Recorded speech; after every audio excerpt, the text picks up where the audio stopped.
Ayan. So, congratulations! Nakarating ka na sa ating pangatlong discussion or pangatlong part ng ating discussion about the limit of a function. So, dito naman, magfo-focus tayo on more examples, no? Kasi the second discussion is just about, pinakita ko lang kung ano ba yung mga ibig sabihin ng siyam na limit laws na yon. But this time, i-apply natin yung mga theorem na yon or laws na yon sa ating mga examples. So, first example natin, let's try to find,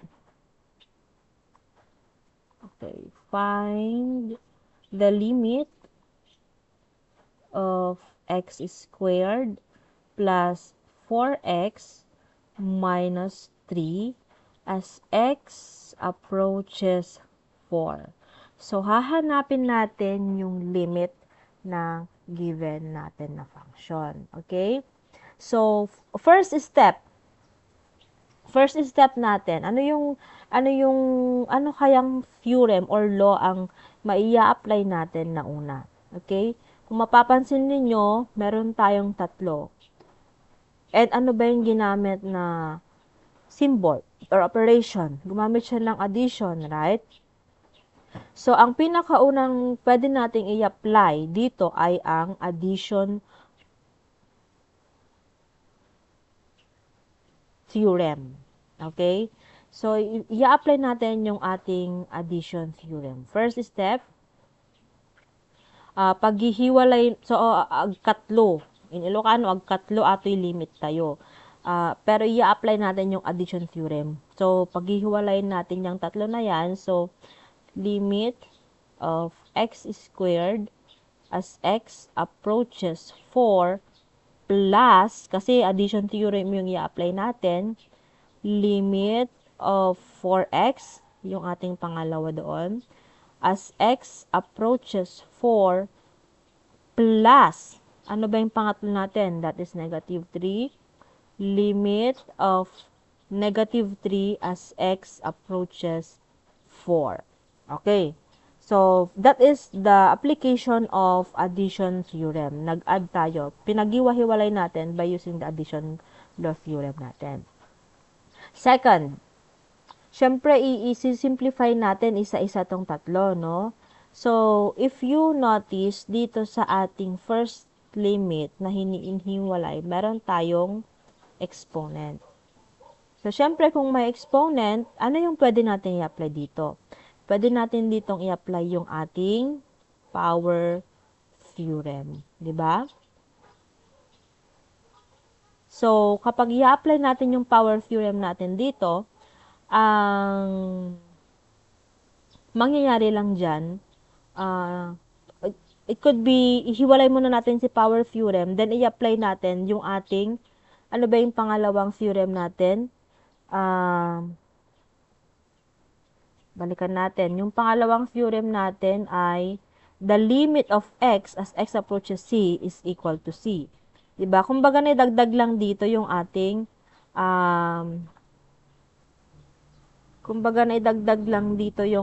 power theorem. So, 'di ba? Mamaya ilalabas natin si 2, then kapag mayroon tayong variable na x, si c yun mismo yung limit. So, pag i-apply natin siya dito, 'di ba? Ang limit ng ating x will just be equal to 4. Tama. So, ilabas muna natin garod si limit as si power. So, i-rewrite natin siya as limit of x as x approaches 4, labas muna natin si power. Si raised to the second power. Okay, dito naman sa ating pangalawang limit na hahanapan, isi-simplify natin. Meron tayong constant at saka yung variable x. So, yung constant natin, ilabas muna natin siya sa ating limit. So, magiging limit of x as x approaches 4. And lastly, as it is naman to, hindi na natin masisimplify itong si ating pangatlong kukuhanan ng limit. Kasi, as you can see, constant lang siya. So, mamaya, ang magiging ano lang yan is yung constant theorem natin. So, i-rewrite pa rin natin siya para pumantay pa rin siya. Limit of negative 3 as x approaches 4. Yan. So, now, simplify pa natin ito. Okay. So, sabi nga kanina, di ba, yung ating pangalawang theorem, the limit of x as x approaches c is equal to c. Ang c natin ay si 4, right? Andito si c, kaya naman, ang magiging itsura niyan ay 4, and then yung nilabas natin na power or the exponent, which is squared, plus 4, yung ating constant. Siyempre, the limit of a constant is the constant itself, di ba? So, 4 times, meron ulit tayong variable na x lang. So, kung ano yung ginawa natin dito kanina sa una, na the limit of x as x approaches c, di ba, ang c natin is equal to c. Therefore, the constant 4 times the 4, and then, ano ba yung sinasabi natin sa the limit of a constant is the constant itself. Meron tayong constant, 'di ba? Constant lang naman yung hahanapin natin yung limit. Sabi natin sa limit number 1 natin that the limit of a constant is the constant itself. So, that will be just equal to 3. Simplify natin tong nakuha natin. Okay, 4 squared is 16 plus 4 times 4 is 16. And then, dito naman, positive kasi at saka negative. So, positive times negative is negative, right? And that will be negative 3. So, let's simplify pa. 16 plus 16, that is 32, minus 3 will give us 29. So, 29 is the limit of the function x squared plus 4x minus 3 as x approaches 4. Okay, another example. What if meron tayong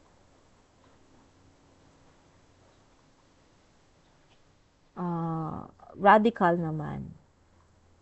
X plus 5 over x plus 2 as x approaches 1. Okay.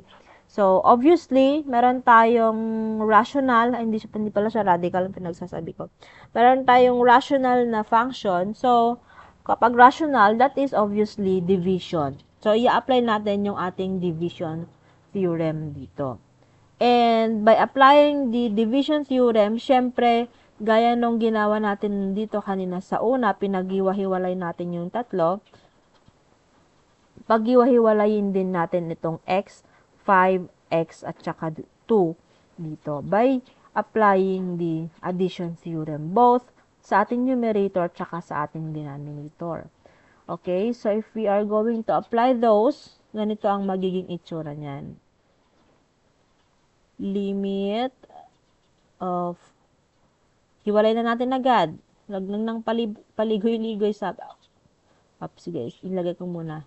X plus 5 as x approaches 1 over limit of x plus 2 as x approaches 1. O, pinaghiwalay muna natin yung ating rational na function. Ito na yung kinalabasan. Okay? Pangalawang step natin, paghiwa-hiwalayin na naman natin ulit tong x at saka 5 by applying the addition theorem natin. Dapat kung ano i-apply natin sa numerator, ganun din ang i-apply natin sa ating denominator. So, magiging itsura na naman yan is that limit of x as x approaches 1 plus, kasi addition theorem ay natin, plus the limit of 5 as x approaches 1 over, doon naman tayo sa denominator. limit of x pa rin, yung ating una, as x is approaching 1, plus pa rin, the limit of 2 as x approaches 1. Ayan, napaghiwa-hiwalay na natin sila. Now, ang gagawin na natin na pangatlo ay isi-simplify na natin yung ating limit, 'di ba? So, paulit-ulit lang yung ating iikot-ikot lang yung ating siyam na limit kapag na-apply natin dito sa ating. So, meron na naman tayong variable, 'di ba? The limit of x as x approaches to c, 'di ba? Ang c natin ay si 1. So, it is just simply equal to c. So, itong limit ng ating x as x approaches 1 is equal to c, which is 1, 'di ba? Plus, ano ba ang limit naman nitong pangalawa natin, 'di ba? This is i-apply natin dito yung limit of a constant. Kasi si 5 ay constant lang din siya. So, di ba sabi ko, kapag limit of a constant is the constant itself. Di ba? So, 1 plus 5 na yung ating numerator. Next, dito naman tayo sa denominator. Same naman sila na meron tayong x, meron tayong c, na limit of x as x approaches c is simply equal to c pa rin. So, that is 1 plus, limit of a constant na naman ito kasi constant lang yung ating function dito, si 2. So, that is also 2. No? Simplify natin. 1 plus 5 is 6. 1 plus 2 is 3. Simplified form, the simplest form of 6 over 3 is simply equal to 2. So, the limit of the function x plus 5 over x plus 2 as x approaches 1 is equal to 2. Okay, isa pang example natin. This time, try naman natin yung merong radical sign. So, let's determine naman natin yung limit ng may radical sign, which is limit of square root of 66 minus x as x approaches 2. Okay. Siyempre, may radical sign tayo, may square root. Wala naman tayong ibang theorem pa, di ba? Kundi yung radical or root theorem lang ang may i-apply natin dito. So, kapag i-apply natin yung ating radical or root theorem, it will become like this. So, the limit of 66 minus x as x approaches 2. Next is to apply hindi na naman natin ma-apply dito ang addition theorem kasi yung ginamit na operation dito ay subtraction. So, gagamitan naman natin siya ngayon ng subtraction theorem. Paghihiwalayin lang natin silang dalawa. So, the limit of 66 as x approaches 2 minus the limit of x as x approaches 2. Ayan, pinaghiwalay lang natin silang dalawa. Si 66 at saka si x. By using the subtraction theorem. Then after that, syempre i-apply na natin yung ating limit of a constant. Sorry. Limit of a constant and then yung limit of x as x approaches c is equal to c, di ba?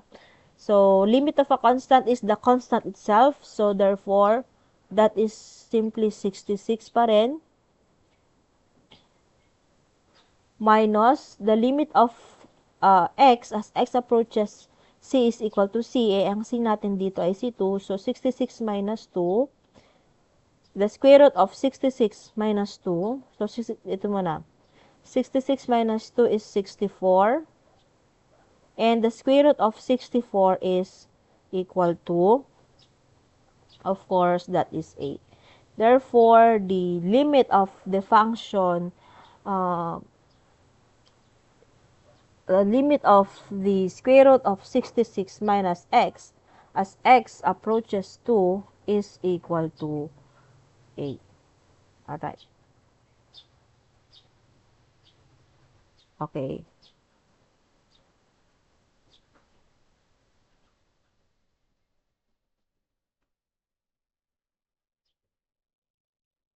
Last one.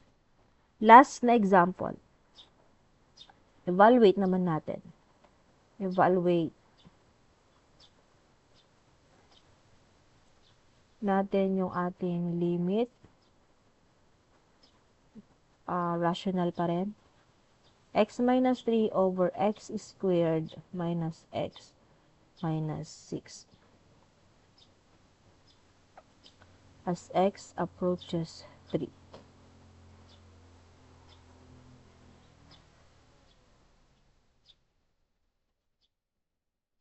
Okay. This time, i-apply natin yung ating division theorem. Okay? Division theorem, pero, ano ba yung binanggit ko kanina sa division theorem?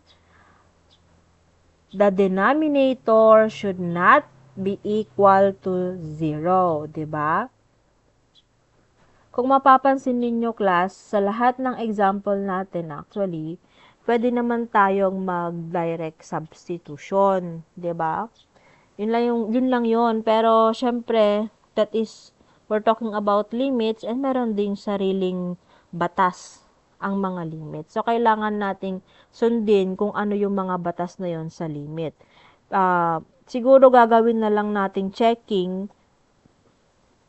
yung pagda-direct substitution kung tama ba yung mga nakuha nating limit using or by following those theorems na ginagamit natin, no? Mag-direct substitution ka kung magtama yung direct substitution mo tapos yung nakuha mong sagot sa pag-process mo using the limit laws, then that's good, tama yung solving mo.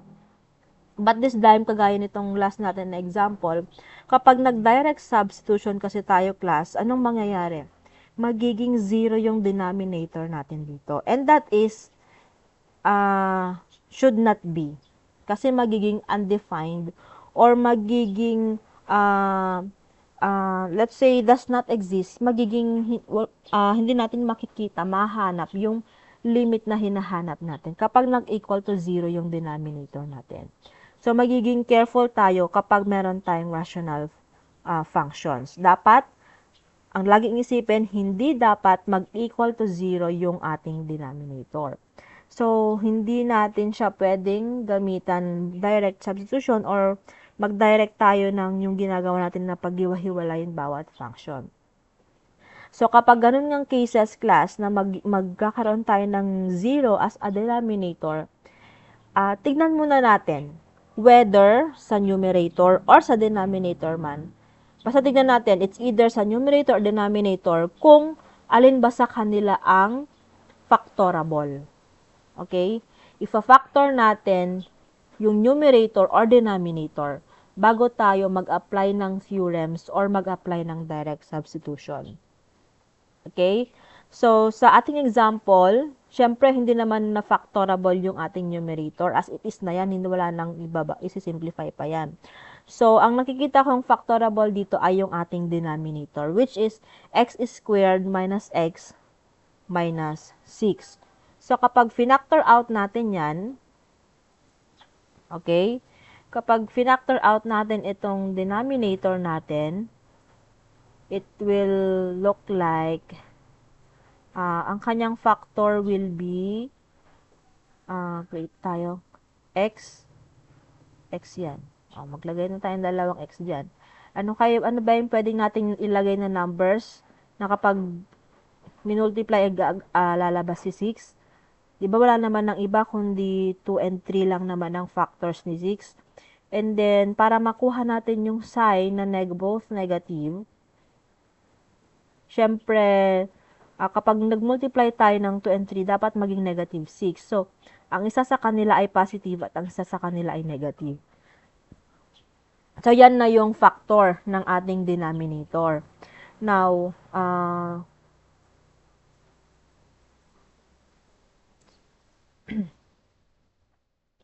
Since na-factor na natin yan, i-simplify natin yung ating function. Okay? Simplify natin sila. If you notice, pareho yung ating numerator. Mayroong pareho, no? Sa numerator at denominator, i-cancel out na natin yon. Cancel out, cancel out. Para ang matira na lang ay x plus 2. Siyempre, nag-cancel out tayo doon, automatically meron siyang 1 as a numerator. So, i-rewrite lang natin yung ating limit as, rewrite ko lang siya. I-write natin as limit of 1, kasi nag-cancel tayo, no? Kinancel natin yung numerator. 1 over x plus 2 as x approaches 3. Ayan. So, from this original function, kasi hindi naman pwedeng pag magiging 0 kasi yung denominator natin, kaya nag-factor out tayo. Nag-factor tayo ng denominator. And then, ito na yung gagamitin natin na function in finding the limit. No? So, after that, syempre kapag tingnan mo, kung pag sinubstitute natin si 3 doon sa x natin sa denominator, hindi na siya mag-equal to 0. So, all we need to do now is i-apply na natin yung ating division theorem. Okay? So, let's apply limit of 1 as x approaches 3 over the limit of x as x approaches 3 plus, pag-iwalay natin na, plus the limit of 2 as x approaches 3. Okay, simplify natin. Simplify natin. Meron, at si 1 ay constant, hindi naman siya variable, no? So, ang limit lang ng ating numerator ay 1. Kasi the limit of a constant is the constant itself, sabi nga natin. And then, dito naman sa baba, meron lang tayong ding ulit na variable x. So, the limit of an x, di ba? The limit of x as x approaches c is equal to c. Ang c natin ay si 3. Therefore, 3 ang ilagay natin dito. Plus, the limit of a constant again, kasi constant lang yung 2 natin, is equal to the constant itself. Okay? So, simplify natin 1 over 5. Okay? So, the limit of the function x minus 3 over x squared minus x minus 6 as x approaches 3 is equal to 1/5.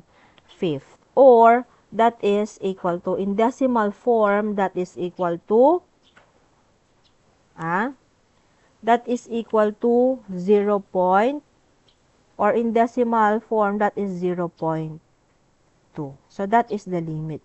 So, yan yung case ng ating last example, na kapag nag-direct substitution tayo, magkakaroon tayo ng 0 na denominator. Pero, not all cases, class, na kapag nagkaroon tayo ng 0 na denominator, hindi naman ibig sabihin nun na wala ng limit na nag-e-exist. Wala na tayong mahahanap na limit.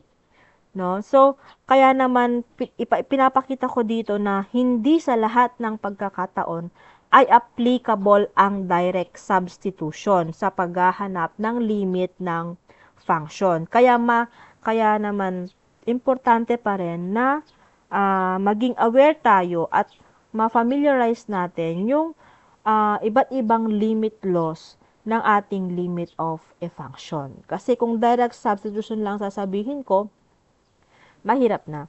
Merong sariling batas naman ang limit of a function. So, that's it for our discussion about limit of a function. So, please pakiabangan yung ipopost ko na activity ninyo. You need to determine the limits of yung mga ibibigay kong examples using the limit laws. Gusto kong makita kung paano nyo gamitin ang limit laws dun sa inyong mga solutions, okay? Ayoko nang may makikita akong nagda-direct substitution lang sa pagpapakita ng kanyang solution. So, write your complete solutions on a yellow pad sheet of paper using, please, using the limit laws. Ipakita nyo kung paano nyo ginamit yung mga limit laws na diniscuss natin. So, that's all for this lesson about the limit of a function. And next na ating lesson is all about continuity naman tayo of a function. So, that's it. Please pakiabangan yung anyong activity na ipopost ko din sa ating Facebook group.